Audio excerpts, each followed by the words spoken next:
Basta. Hindi ko nga alam kung ako yung may problema. Alat-alat ko lang ba pagdating sa lalaki?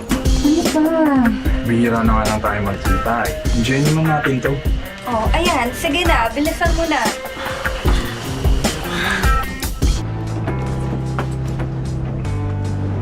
Oh, dahan-dahan lang. Hoy, easy lang! Miss Kapit. Saan ho kayo? Hoy! Hoy, easy lang! Ayos ko lang, miss. Nagsasayang ka ng oras. Wala kang mapapala sa akin.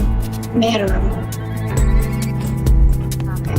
Hindi ba pwedeng pagbigyan mo ang sarili mo? Pamilyado ko. Walang masasaktan kung alam natin hanggang saan lang paabutin to. Ayaw mo bang alamin kung hanggang saan yung kaya natin? Nakakawalan mo ko? Asan mo si Rico Salas? Naku, wala siya eh. Naka-leave. Misis niya, buntis. Ho? Preno na tayo, Rico.